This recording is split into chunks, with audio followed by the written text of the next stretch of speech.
Today, I will be sharing an article published by the Mises Institute titled Colonies Compared: Why British Colonies Were More Economically Successful. Last month, British Black Studies professor Kehinde Andrews argued that the British Empire was far worse than the Nazis. It was a controversial comparison to be sure, but it raises the question: compared to other expansionist regimes, how bad was the British Empire? A survey of the evidence suggests that the British Empire was relatively less harmful than other imperial efforts, and this is reflected in outcomes in terms of health and economic growth, among other outcomes, compared among British colonies and other sovereign states in similar times and places. This should not surprise us, since as far as empires go, the British one was unusually liberal and open in terms of trade, centralization, and economic regulation. One can certainly argue that colonial empires are in themselves morally unacceptable, as Ludwig von Mises did. But the fact that colonial empires often differ significantly in their outcomes can serve to provide us with insights into what sorts of government policies are the most and least harmful. For example, Bolt and Bessemer assert that differences in human capital among former colonies are explained by the identity of the colonizing power. Unlike the French, who sought to centralize education and often clashed with missionaries, the British provided missionaries with greater latitude to design curricula. Missionaries were even given the option to contextualize education to meet the needs of natives, whereas the French aimed to train officials who were assimilated into French culture. British officials promoted an inclusive approach. Furthermore, by popularizing vocational education, the British enabled locals to obtain technical skills that aided in boosting human capital. Similarly, Akbar submits that the educational policy of the British is a mechanism through which colonial origin impacts economic growth in African countries during 1960 to 2000. The British felt that education should solve the problems of colonial society. Hence, they adopted an indirect approach, allowing instruction to be administered through village schools using native teachers and the local vernacular languages of the people. However, in former French colonies, pupils were generally boarded from their homes to faraway schools where they were taught in French by French teachers using French textbooks. As a result, the practical outlook of the British was more favorable to natives who acquired useful skills, in contrast to the selective model of the French, who invested in creating an elite crop of bureaucrats to administer colonial policy. These findings have been confirmed by recent research identifying an educational advantage for adults born in the British part of Cameroon compared to their peers from French Cameroon. Historically, Britain has been more committed to free trade than other European powers. For example, in the 19th century, British colonies were never obliged to export solely to Britain. Hence, economist Julius Agbor opines that one of the most important legacies of colonization on its former colonies has been a long exposure to world competition through trade openness, which might possibly explain why former British sub-Saharan colonies adjusted more rapidly through structural adjustment programs implemented in the 1980s in comparison with their French counterparts. Moreover, Bertocci and Canova contend that on average, British ex-colonies report superior economic performance to French ex-colonies. This is consistent with the earlier research of Greer, who attributes the stronger economic performance of former British colonies to educational policy. Likewise, Akbar in a recent study informs readers that former British colonies have had marginally higher income levels than former French colonies during 1960 to 2000. And this is attributable to the favorable contribution of the legacy of British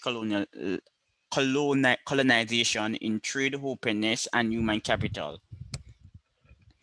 Based on his assessment of health policy in colonial Kenya, Maradi concludes that the net outcome of colonial times was a significant progress in nutrition and health.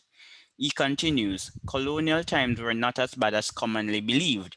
In fact, Kenya outperformed places like Mexico and India. Additionally, Clermont concurs with him by noting that life expectancy in former British colonies was significantly higher around the 1960. Flexible labor markets. For years, economists have posited that the common law is flexible and more conducive to investment than civil law. As such, countries with a common law legal system report dynamic labor markets and lower levels of regulation. According to Botero et al. 2013, every regulation of labor is associated with lower labor force participation and higher unemployment, especially among young people. Singapore is a perfect example of a former British colony that successfully appropriated British institutions, as Shankar Singham points out in a recent piece. Singapore embraced open trading regimes, open and competitive markets, property rights protection, and the rule of law.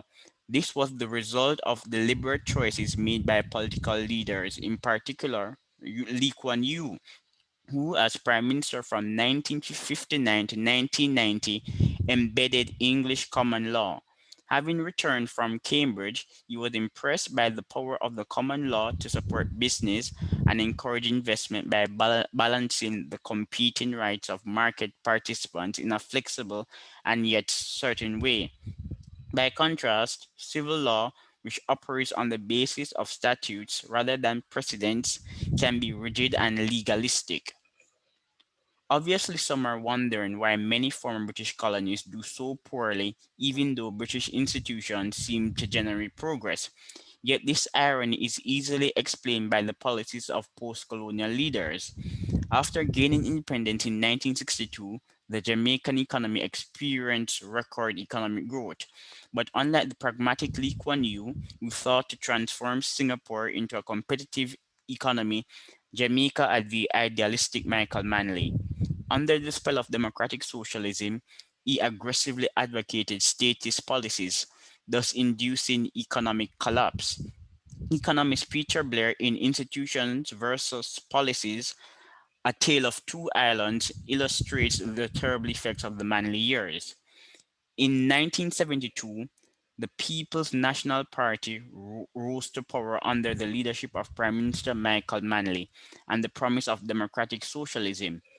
The two cornerstones of democratic socialism and the PNP's economic policies were self-reliance and social justice. Self-reliance translated as extensive state intervention in the economy. The PNP nationalized companies, erected import barriers in the form of higher tariffs and outright bans, and imposed strict exchange control. Whatever the merits the PMP economic program may have had, it was expensive. Government spending rose from 23% of GDP in 1972 to 45% of GDP in 1978. Revenue did not keep pace with the rise in expenditure.